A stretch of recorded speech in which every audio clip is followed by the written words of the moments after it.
Hi, I'm Alex Archbold, and I've been buying and selling antiques since I was 9 years old.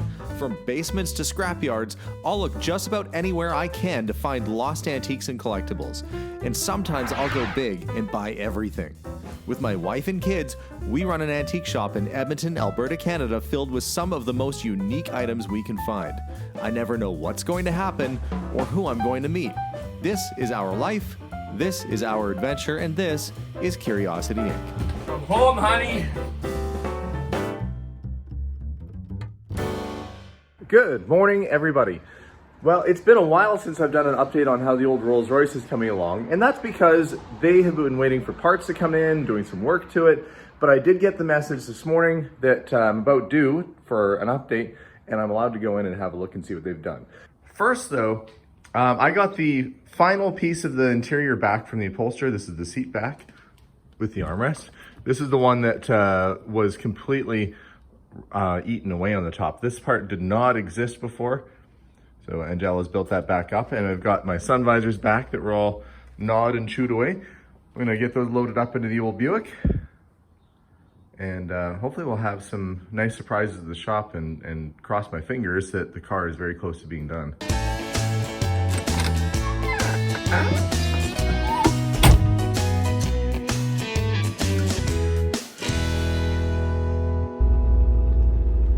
I'm really hoping that we can get the car to the shop before winter hits. It's getting pretty close. We're already in the middle of August here. We start getting cold the end of September, and I'm hoping to at least have maybe a month of driving this car. It's been taking so long because the parts had to come in from England, and other than the waiting time for that, things have just been delayed in general because of everything that's going on in the world right now. So I've been patient. I would have loved to have had the car a couple months ago, but you know, we're taking steps closer. So hopefully we'll get a good update today. Here at the shop, Sovereign Automotive, and we've got Ace Mechanic Lev waiting to get let in. I'm here first thing this morning. You've got your coffee. I'm set up. You've got a smile on your face. I cannot advertise the brand of the coffee we drink in the morning. Oh, that's fine. Everybody in Canada drinks Tim Hortons pretty well anyway. If you don't drink Tim Hortons, you're not Canadian. I think that's true. There is stew arrived. Oh yeah, and bag of goods. Here comes the man to let us in the building. Do you have a bag of apples? No, it's probably car parts. Delivery arrived. Okay, so these are the parts we were waiting for, the magical parts that came from England. Yep. Like you have the shock, the emergency brake cylinder. Yep. The hydraulic system accumulators. A lot of all the rubber hoses we could get for this vehicle. Luckily with Royce, most of the service parts we can get replacement. So well, it's not a big box, but it's an important box full of stuff. It's a heavy box. Yeah, I mean, there's a lot of bits and pieces. So not the least, it's an expensive box. Oh, I can imagine. The calipers, you sent me some pictures. Yeah, we were there on the bench in a couple minutes. Okay, yeah, we'll get you there. Give us a couple minutes. How have you been? Yeah, we've been busy. Yeah? Yeah, like it's been very hot last couple of weeks, but and we're trying to manage. No air conditioning in the shop? I don't believe there is an air-conditioned shop, small shop in Canada, but for 2 weeks in there that we have summer. Yeah, we get air conditioning in winter for free. Exactly. Well, there it is. So, yeah, we managed to resurrect all the 6 brake calipers on the vehicle. Like finally we have 3 spinning wheels. We started to replace the brake hoses, as you can see from here. Oh yeah. We started to replace the brake hoses. Okay. Also the second side, the calipers. By propose, I left one caliper outside to show you how it. Let me grab my gloves. Okay, yeah. You know, the nice thing is, at least it's good and solid underneath here. Yeah, we were seriously surprised how clean and the rust. Like, look at the rockers are all the perfect. The body itself of the vehicle is in gorgeous condition comparing to what we found on all the other parts. But once again, it's all maintenance parts and all the rubber stuff. So okay, it's right good to get old. rear brake calipers that actually stop this 7,000-8,000 pound beast. We managed to clean and rebuild the parking brakes neck disc. And here is your calipers. So ideally, that's the way 20 years old junk looks. And it was sitting, especially system wasn't sealed. Look at everything. So we have rust. No, we had to grind them from inside to be able to pull them out. Right. Because they were seized there so deadly. Good thing about Rolls-Royce that we can get all the small parts, all the rubber parts. We also have brand new brake pistons with everything. Okay, I was gonna say, are we reusing No, those? no, Those no. are done. The problem is that you cannot get the calipers itself, even not an exchange base. So we had to do a lot of work to be able to resurrect them. That's how it looks after cleaning, blasting. We cannot paint them because originally from factory they came metal finish. Right. And that's your front caliper, one of front calipers. But basically ready to go. That's ready to go. We decided to go to get a new brake pads. They must arrive here shortly because these are, even though they have a lot of meat on them, but they are doomed and Right, yeah. So we don't want to reuse them. it looks like they were probably new, but the car sat so long that they've gone bad. They are new. I cannot say that there is any wear on them, but you can see they're spreading and Yeah, like they're brittle. that's not the thing we want to rely when we planning to stop No. this kind of Titanic. I don't blame you. Yeah, so these are your brake hoses. It's my old hoses. Yeah, I left one, the most horrible one for Okay. example. So yeah, we are slowly, but Making progress. we are So- making good progress. So once the brakes are done, I mean, there's probably a couple minor things like hooking up the license plate light and things like that, but there's not too much left to do on it, I think, after the brakes. First of all, we weren't able to road test it properly. Right. Because if you can stop the vehicle, you can drive it. Right.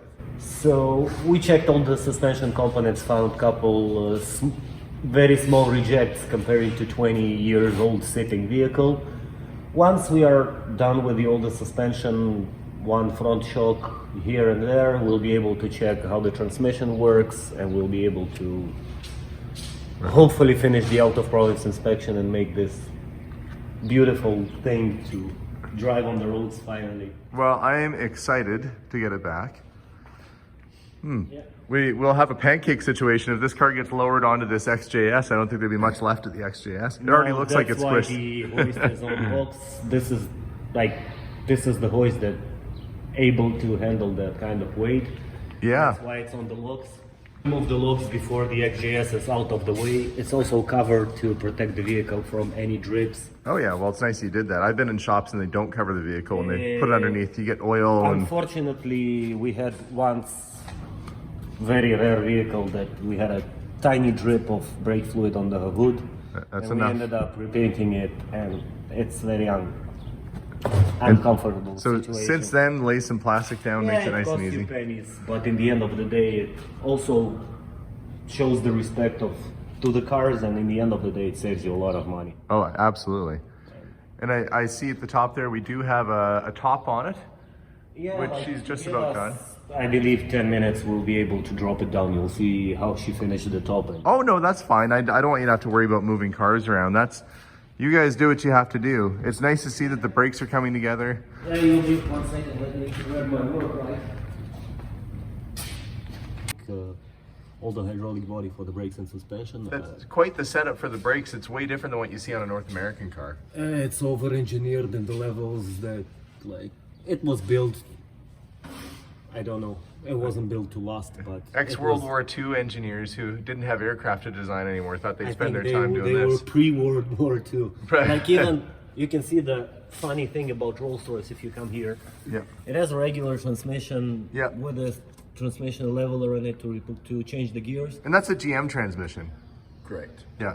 But to make it a British way, to make it a comfortable way, they made a special electronic unit that actually transfers the movement of the gear leveler on the steering wheel to mechanical action to change the gear. So they didn't make it simple at all. You send the signal from steering wheel here, it changes mechanically and goes there. That's why we had no parking brake on this one. Right, okay. And we're gonna, once it's running, we're gonna check the functionality of this stuff. Yeah, a lot of strange things. Like you can see all the, like especially here, where was that? Especially here, you can see all the rotten brake lines. Yeah. Part of them look gorgeously clean. Part of them look deadly rotten with not only surface rust. So The way it was stored, I guess. yeah, the raccoons didn't make a good job on it. No. If they were working on it during 20 years, it will be a new vehicle. But we're gonna replace all the brake lines that need replacing. Gonna inspect all of them, flush the system because you saw the gunk that goes inside. Well, it's good. I mean, we want it safe. I mean, putting my kids in the back of this, so we want it to be in good Even condition. if you wouldn't put your kids in the back, in any meaning, if you even sign a waiver that you're gonna drive this car, whatever happens, we wanna keep other people safe, because if you hit with this thing something on intersection, it will send them to the outer space approximately. Approximately outer space. You're not sure. They disappear into the atmosphere. You assume outer space. Yeah, this thing weighs. Yeah, it's a heavy vehicle. I mean, Well, it's a choice between an ETS bus and the car, so they're pretty much equal. yeah. Weight-wise, yes. Well, I think it's nice to get an update on it and see the progression. We can see some of the new hoses and things that have been put on. It's a new fuel pump. That's just a temporary line, so we could get some brakes just to move it around the Right. shop. Okay. Because once It this was done moves- on the floor because we had no vehicle on the hoist. We couldn't move it at all. It was done on the floor. And so the plan now is get the other caliper finished up. That one is ready to. It takes like about half an hour to put it back. And- We said get the brake pads. Replace this vehicle has a hydraulic brake system. Yeah. And hydraulic high pressure pumps. So we're gonna replace the high pressure pumps, the accumulators, flush the system completely because it has a lot of gunk inside, and start to see where from it starts to leak. We're gonna inspect all the brake lines, all the cold metal brake lines. We start to inspect them, replacing them. In the end of the day, we try to maneuver between doing everything and keeping the cost still within logical frames somehow. Well, appreciate that. Yeah, like we can replace everything, but then it will take up 2 years because then you need to strip half of the vehicle. Yeah. So we'll try to. Try to get it going. Yeah. And now most cars that you see when you take your wheel off a car have one caliper, but Yes. Rolls has two. Calipers and 2 calipers that are separately driven. The vehicle has 2 hydraulic pumps, front one and rear one. The front caliper is driven by one brake pump. The pressure system rear one is driven by second brake pump. I think it's there is a proportional valve. I think it's to make it like if one pump fails down, you have another pump, and if the second pump fails down, you still have emergency brake piston to stop it only mechanically, like the regular vehicles. Okay. were. So it is really, they really wanted this car to stop. I assume that they thought that Queen will drive it. With So- 2 calipers on the front, it means that the you don't have to have a huge great caliper.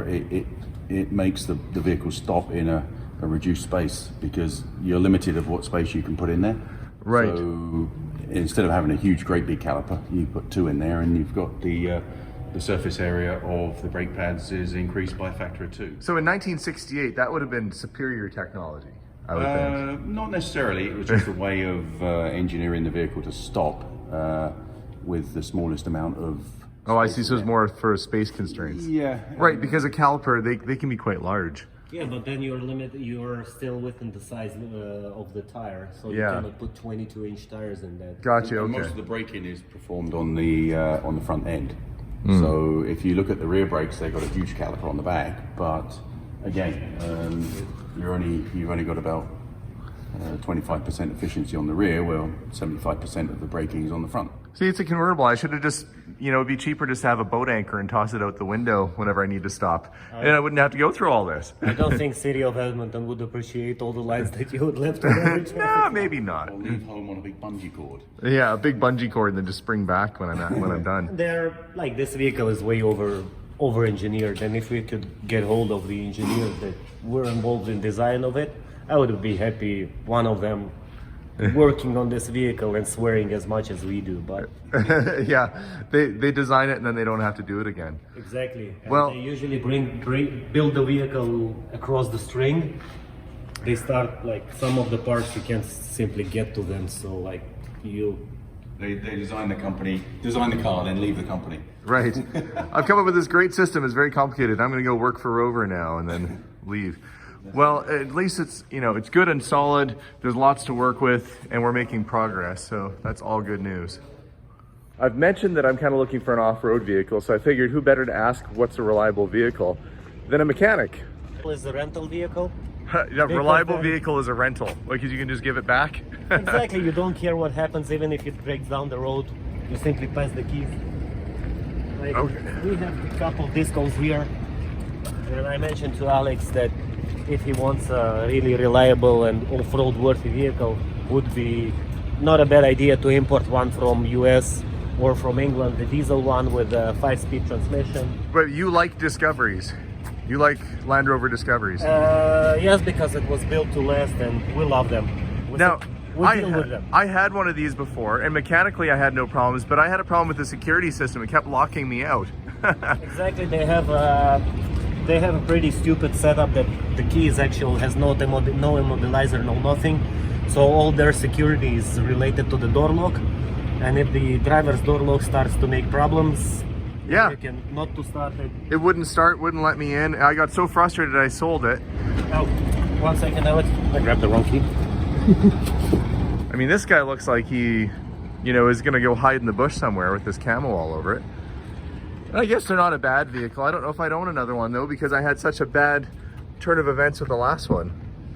And plus, I mean, this is a shop and there's 1, 2, what, 3, 4 of these things sitting here. But Lev seems to like them. Yeah, sometimes it's more inside the heart rather than. Oh yeah. All right. Be careful. Like you get regular 20 years old tear on the seats, but you have Angel that she's a queen of upholstery. You have captain seats, all-wheel drive, lock differential from factory, gorgeous AC, great heating. That it's very good for Canada. A comfortable vehicle, and they're very cheap to buy. They're nothing money. Yeah, they're very inexpensive. Because I think people are probably worried about the maintenance costs on them, so they don't touch them. If you don't abuse them maintenance-wise, if you keep them normally maintained, they're pretty reliable vehicles. This guy probably spent some money getting this camo paint job done on this thing. Yes, and it has a Union Jack on the top. If you can climb there. Oh, he's done the. Oh, I see. He's done like this camouflage Union Jack. So, but it's blue. Is he supposed to be like drowning in water with the with the Union flag? I'm But- not sure. We didn't ask. We usually don't ask. You don't ask questions. if you don't want to hear wrong answers. Okay, so why is this one here? Like, what does it mean? This one here, it has oil leak, Yeah. and it's like 20 years old seals that will be replaced, and it's good to go. Okay, so it's just basically it's fine, but it's leaking oil. It's okay, but it's leaking oil. Like if the Land Rover doesn't leak oil, it ran out of oil. Oh, it's like a Harley Davidson in that Exactly. sense. That's what they say about Harleys too. Every mechanic says about their vehicles. You know, I know you're saying they're a good vehicle, but you have a whole fleet of them here. Every Land Rover Discovery that is in Edmonton is sitting right here at your shop this right one now. is my personal project vehicle. Oh, that's This is- yours. Okay. This is a Frankenstein. Like I went to different route, I installed the Mercedes diesel engine in it. Oh, I see. So this is one that you're building yourself. Yeah, this will be fishing and hunting vehicle. But it's an ongoing project. We have no time for it. And that's what my mom wants. She wants an old XJ at some point. They had one at one point in their lives, my mom and dad, and that was her favorite car in the world. It's a shame that one's not in great I shape. don't know but- your mom, but we should be friends. Yeah. It's a gorgeous car. It's Oh. a gorgeous car. It's a nice cruiser. It's very comfy. The actual XJ6 is kind of bulletproof engines. Once again, our biggest problem in Canada is the rust, and if they don't rust, it's Well, that body isn't terrible. I mean, no, it's shot the rocker. already. It's shot already. Like the rust you can see is a surface rust, but when you go underneath, you have Fred Flintstone floors. Oh, I see. So now You can just put your feet through the bottom and yeah, you can brake. You don't need the brakes if you have good shoes. But yeah, at she the end loves of the those. day- She likes like an 87 or 86. No, this one 83. That- That's the Series 1. No, this one is. She likes 70, the Series 70. 2, I guess. Series 2 They have is the that different. one. Oh yeah, one. yeah, the red one. Yeah, this is what she likes. But is this the one that has the Chevy engine in it? Yeah, this one is a small block Chevy in it. This is what my mom wants. Mom, if you're watching, I know this is someday. If I win the lottery, I'll buy my mom a car like this. She can drive around in. You know what's funniest thing? In the end of the day, you can end up with the same vehicle. I believe around 10, 12 grand. Yeah, you know, they're not terribly expensive to buy. If you import one from California, the body will be zero rust. The only thing you'll need to do is a paint job, like major paint job to refresh the paint. Usually interior of southern US or American cars. In Canada, we always look for, you know, dry US state cars to bring up here. Our interiors are good. Your interiors get baked, but your bodies are good. Well, of your cars, I don't know about. But still, it's easier to replace all the interior, and it's cheaper to replace all the interior rather to do the Oh, the whole body? work Oh, you're right, yeah. on the rust, because the rust is like cancer. Once it's there, it's there. Is there? Yeah, there's a lot of cars in here that I've you know, really love the look of old Jags. By the way, if someone's looking, we have a midget for sale. Okay, well, these fellows are gonna get back to work. I'm gonna leave them be, let my little car rest while they get the brake work done. And I'm gonna make my way to work today because I've gotta go and open the store. So, little video today, light video, but at least there's some work happening on the car. Nice to know that the calipers were salvageable and they're gonna get all those parts and brake lines back on. So hopefully we'll have another update coming soon where I can show you the car actually stopping and moving. That would be great. So stay tuned for another episode and we'll see you guys all soon. Bye for now.